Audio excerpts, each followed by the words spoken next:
Meanwhile, at a news conference before Tuesday morning's practice, USC coach Steve Sarkisian again apologized for his behavior at the Salute to Troy, a reception held before each season for the football team, alumni, and athletic program donors. Sarkisian said a mixture of medication and alcohol led to his profanity-laced speech and inappropriate behavior at the event. Here's his apology.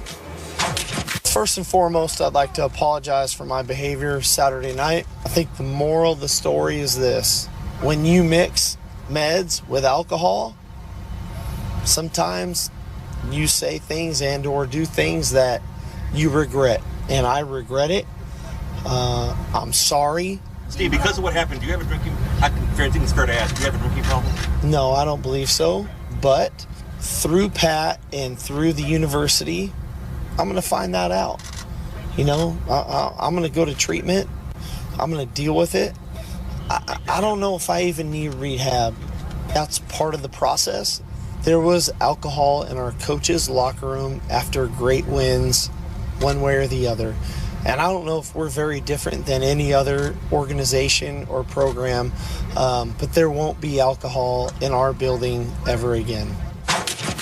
Sarkisian also said that he would stop the practice of celebrating big wins with alcohol in the coach's dressing room, as we just heard, and that was a mutual decision between him and athletic director Pat Haden, a source telling our ESPN's Brett McMurphy. Skip, now that we've heard from Sark, what should Pat Haden do here? Stephen A., I'm going to go a little deeper here, so bear with me. I think Pat Haden has a much deeper decision to make, because the larger issue here, the more I hear, see, feel about this story, isn't whether his head football coach needs to be punished. The larger issue for Pat Haden now is, does his head football coach need help? Again, I'm speaking from the experience. Forgive me for bringing this up again, but I grew up as the oldest kid in a household with two alcoholic parents. My mom finally nearly killed herself in a car wreck, went to AA and saved herself, and still goes to her meetings every Monday night without fail because she says she couldn't miss her meeting as a recovering alcoholic.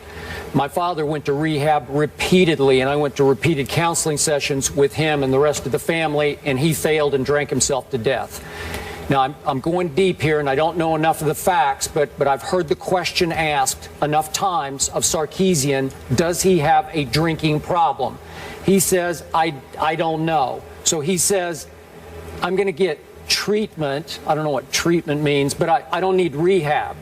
Remember, Johnny Manziel needed rehab. Johnny had to give up, swallow his pride, and go away for, I'm not sure how long it was, 6 weeks, 8 weeks, to get right. And God bless him. We're all proud of him. He's doing pretty well. So far, so good.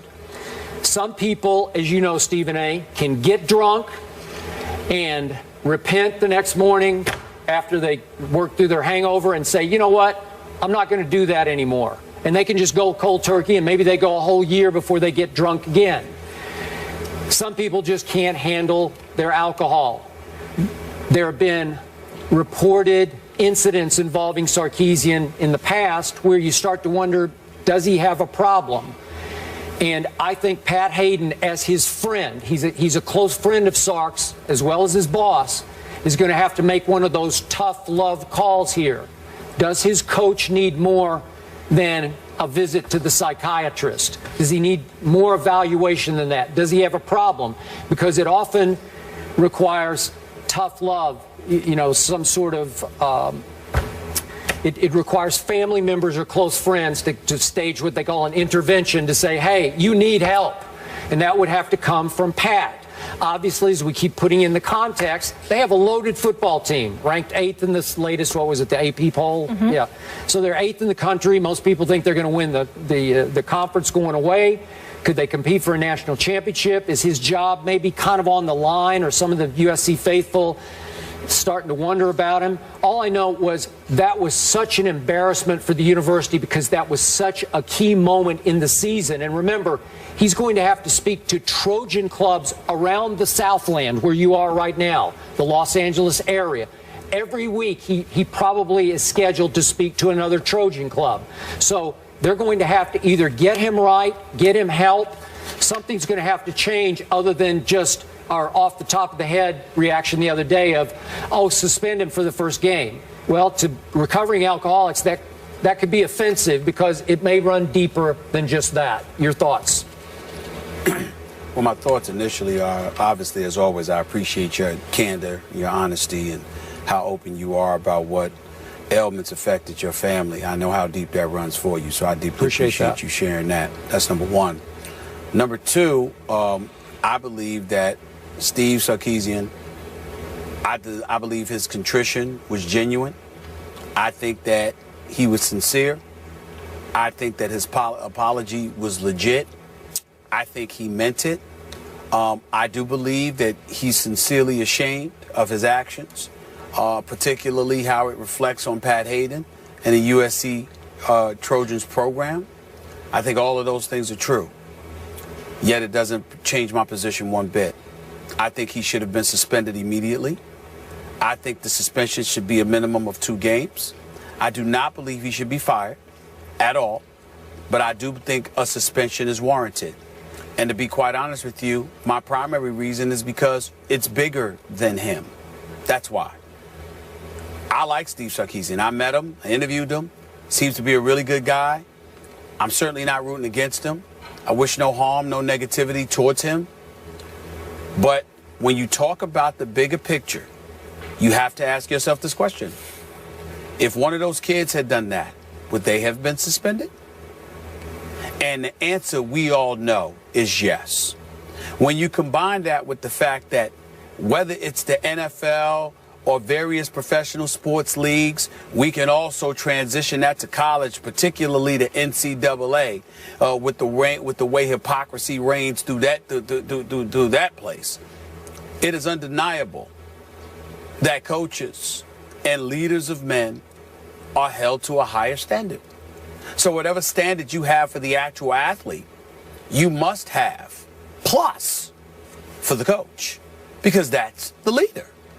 So if you allow Steve Sarkisian to get away with this, if you're Pat Haden, I don't want to see you doing anything to a player. As far as I'm concerned, the players can go out there and smoke some weed. They can go out there and drink some alcohol. They can show up at a public event, and guess what?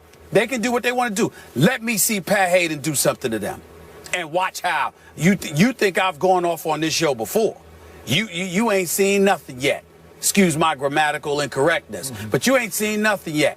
If that man suspends one of those players for conducting themselves that way, because that's ultimately the message that you're sending. I have tremendous respect for the reputation that Pat Haden has built for himself. I don't know the man from a can of paint, but his reputation speaks for himself. It precedes him. And I'm telling you right now, if this had been a player, they would have been suspended. They would have been dealt with. So why does the coach get a pass? Because he's your friend? I don't want to hear all of this stuff about, well, he might have a problem, because if he has a problem, then what you would do is suspend him and insist that he goes and gets some help while he's serving the suspension. No, what they're bringing up is the fact that they're all so very close. I'm reading Bill Plaschke's column in the LA Times, and C.L. Max Nicky, the president for USC, they're talking about how he's got to make a decision about this. My whole point is, if it was anybody else, Pat Haden would have leave it up to him. Pat Haden would make that call. So because this is your man, this is your boy, suddenly you can't do your job. Oh, yes, the hell you can. You suspend that man. You suspend him because you would do it to the players. Be fair to the players. And I appreciate Kessler and the other boys coming up and speaking for their coach. If it were my coach, I would do the same thing. I would speak up for him. I would support him. But if you Pat Haden, you can't take that public position. This is egregious. You can't sit back and do nothing. What kind of a message are you sending? You know good and well if this were a player, you would suspend him. So if you would do it to the player, you must do it to the coach. He's the leader of the players. It's that simple. I'm not wishing anything on Steve Sarkisian. I will root for USC. I will hope that they have a great season. I want him to come back and do a great job if he were to get suspended. And I'm not saying that he should get suspended because he's some bad guy or whatever, or his life is rife with irresponsible behavior. That's not what I'm saying.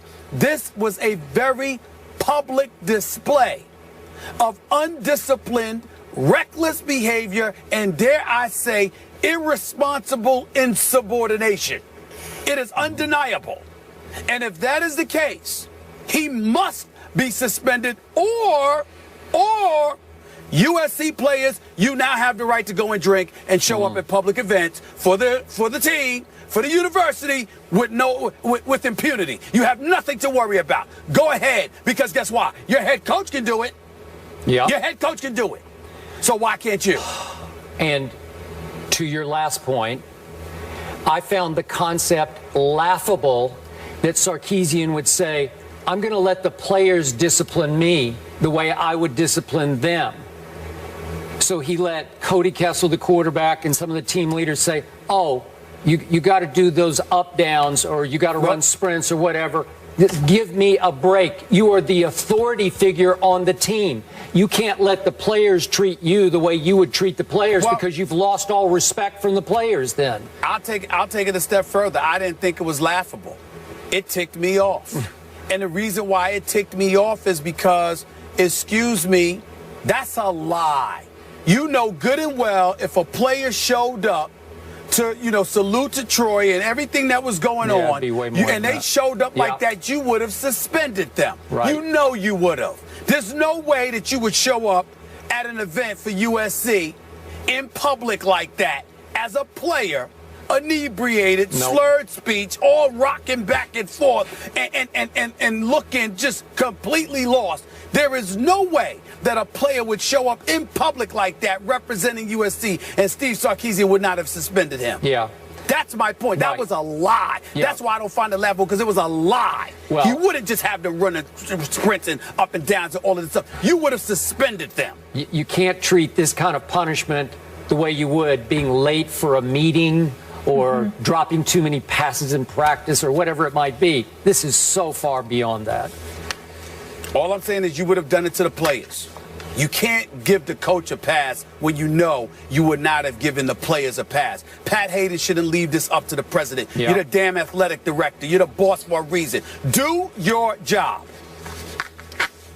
All right, we'll leave it there. So we both agree a suspension is needed in this case. Obviously, they're on the brink of greatness again. They're number 8, becoming that powerhouse that SC is. Hopefully, they can get that all straightened out. We move on to a player who's 1 year removed from the college game. That's Odell Beckham Jr., who showed out last season, and now defenders are showing up.